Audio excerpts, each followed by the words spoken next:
Harbour, Cornish, Hellas.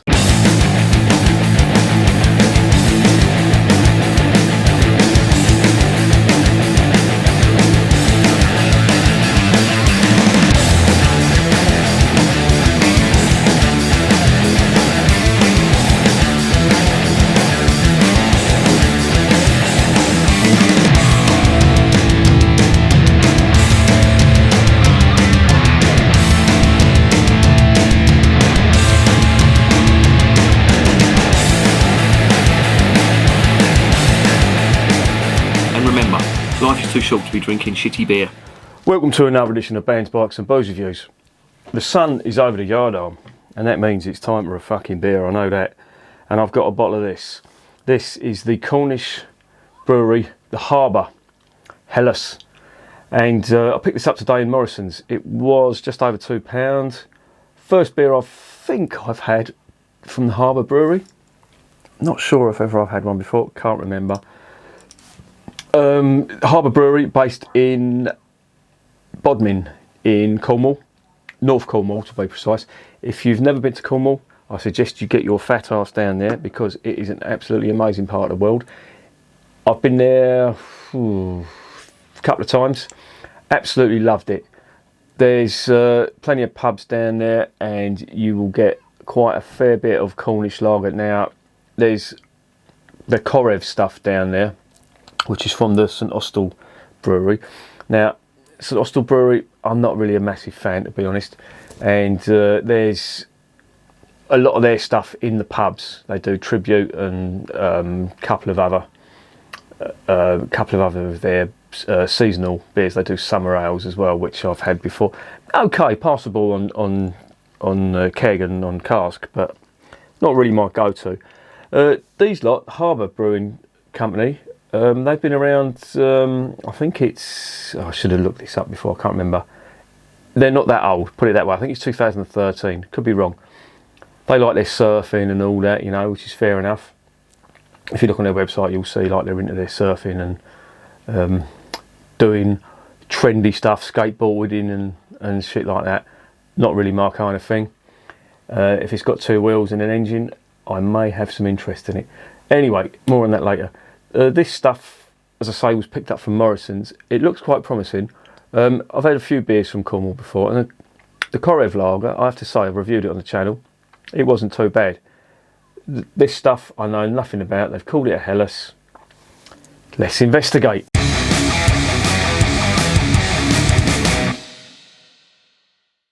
Right, it is a 660ml bottle. That seems to be quite a popular measure now, and it's got a few tasting notes on the side. Aroma is herbal, lemon, hops and fresh grains.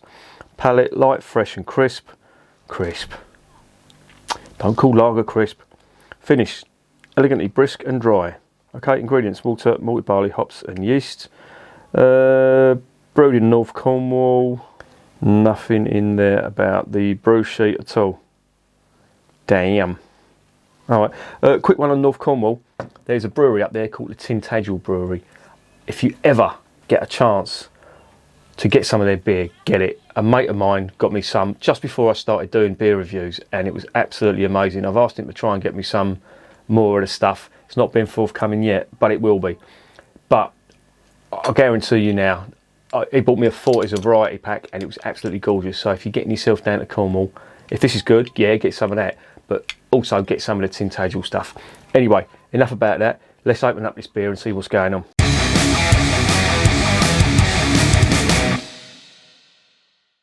Right. Here's the cap. It's got an H on it, which stands for Harbour. Oh, they're clever. Right, in the collection. In the collection, yeah. Right, on the nose, what are we getting out of this? Oh, that's interesting. That, I was just hit with a load of spice on that. And I'm assuming that's the build-up that's gone in there. And now it's sort of died down a little bit. Oh, that's disappointing. That smelled really interesting. It wasn't your usual sulphurous smell that you get, but let's see if we can get anything out of the glass. Wow, when they said this was light, they were not joking. Plenty of carbonation on that and all. Wow, that does look good, I have to say. On appearance alone, it does look like a German Helles. Look at the state of that fucking glass. That is disgusting. But I don't care. What's on the nose? Oh yeah. Grainy, grassy. And there's something else coming from that. Is that lemon? It's like a chemical lemon flavour. It's like a chemical lemon aroma. It's a bit worrying. Let's get a little bit more in there. This come out of the fridge, it's cold. That's the way lager should be drunk. It's got weird. I don't know whether it's me or whether I've got the fucking coronavirus, but I'm smelling like a chemical lemon type aroma. Is it? What the fuck? Yeah, weird. Let's get it down the hatch.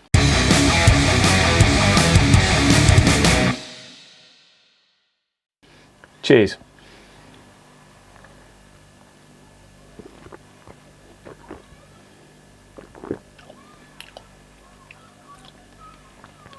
Wow.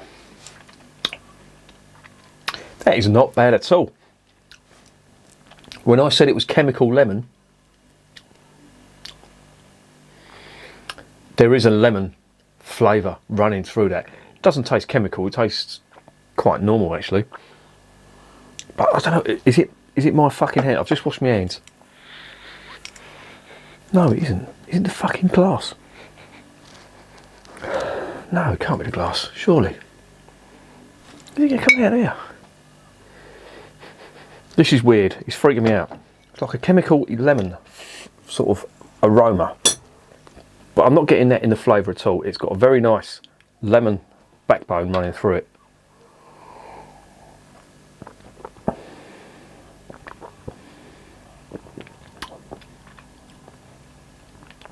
It's really nice. Really clean, refreshing. Nice and smooth. Carbonation, if you look on there, ignore the bubbles sticking to the side. There is a fair bit. And you do get that in the mouth a little bit, but it's not obtrusive.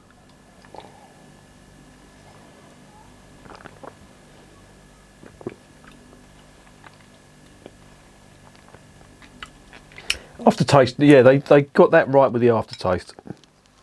There is like a bready, doughy, cracker type after. Are we allowed to say cracker? I can't keep up with all this PC bollocks, but I'm saying cracker anyway. I'm using my cracker privilege. It tastes like cracker,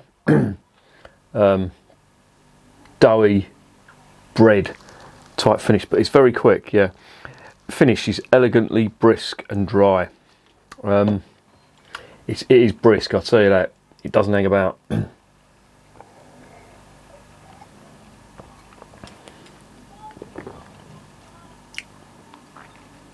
Well, it's not doing much wrong, I have to say that. There is a nice overall light feel to it, but you can see that just from the colour and the body,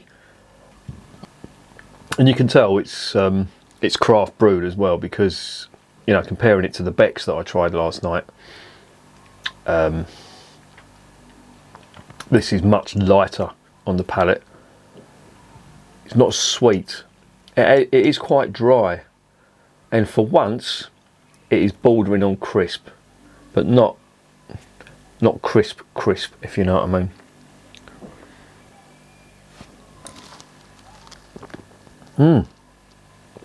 4.3% as well. That is perfectly sessionable. And yeah, that is not bad at all. I'm impressed. Do you know these craft brewers doing lagers? A lot of them are just fucking run-of-the-mill stuff. And to be honest, I can't tell a lot of difference from the macro brewed stuff. Some of them, not all of them, not all, but a lot of them you just think, well, why have you bothered with that? You know, you're charging double what you would for a macro brewed can of beer, and quite frankly, you're taking the piss. But this isn't. This is quite good, I will say. This is one of the better ones from the craft brewers. It's not up there with the German stuff, I don't think, but it's not a bad effort on its own. I'd be quite happy drinking that all night. It's very light. It's not obtrusive in any way. The flavours are subdued. It's just good drinking beer, if you know what I mean. And on a day like this, where it's really hot, this would go down a treat. And it's 4.3%, as I said. So you're not going to, you're going to be pissing more than you're getting drunk at 4.3%. Yeah, not bad. Not a bad effort at all.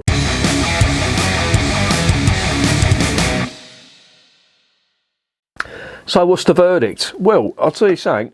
I bought this thinking it was just over £2, and I thought I'll give it a go, but I haven't got high hopes for it. And it's relatively cheap. It's £2 or just over £2 for 660ml, which is quite a generous amount. It's over a pint, and I thought I'll give it a go. And I'll tell you something, it's not bad. I think that the difference is in the light touch that it's got. The flavours, the flavours are a bit subdued. They're not in your face, and the aftertaste is, as they say as well. I mean, they've admitted it as well, that it's brisk and it doesn't hang about. But what you do get is a nice, refreshing lager. I'd give that 7.5 out of 10. Yeah, and I recommend that. If you see that in the supermarket, this is better than the Innocent Gun stuff. It's better. Is it better than the Korev? It's lighter than the Korev, I think. What else? All your usual Mac lagers or macro brewed lagers. All the usual caper. And just as he says it all escapes. No, the Cobra stuff, the big bottles of Heineken. Don't get me started on Beck's. You see the videos on Beck's. This is better, I think. Is it better than the Budvar and the Urkel? No, it's not. There's no way. The Kronbecker, I don't think it's better than Kronbecker.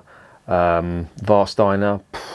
Warsteiner's quite strong, and the ones I just mentioned are quite strong. If you want a lighter one, as in lower ABV, this is a really good alternative.